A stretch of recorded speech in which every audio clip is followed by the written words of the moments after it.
Justice B Nagarathna और justice R Mahadevan की bench ने एक मामले के दौरान ये कहा कि यदि कोई व्यक्ति स्वतंत्र रहना चाहता है तो उसे विवाह नहीं करना चाहिए।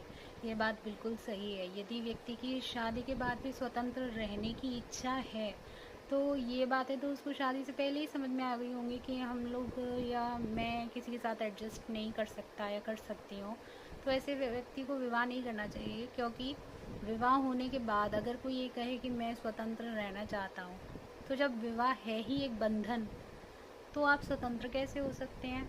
स्वतंत्रता की बात करना ये अपने आप में बेईमानी है उस संबंध में जो कि बंधन पर ही हो रहा है, जहाँ हो ही रहा है गठबंधन विवाह में।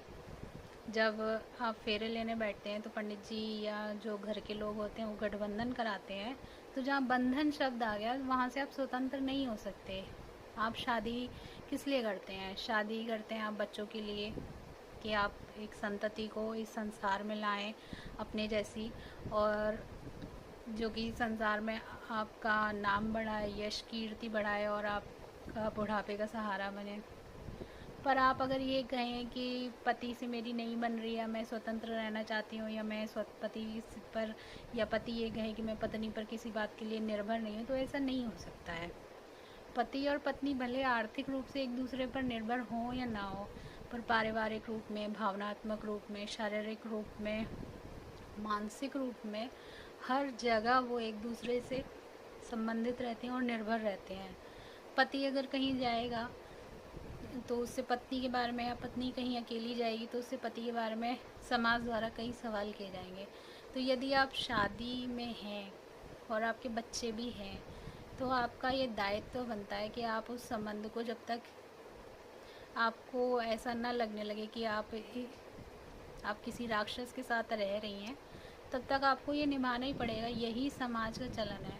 और अगर आपको लगता है कि ये ठीक नहीं है, तो आप पहले ही विवाह मत कीजिए, या फिर देख समझ के विवाह कीजिए। क्योंकि विवाह में क्या है ना, आजकल लोग पैसे के ऊपर उसको तरजीह दे देते हैं, पर कुंडली मिलान करना उतना ही ज़रूरी है।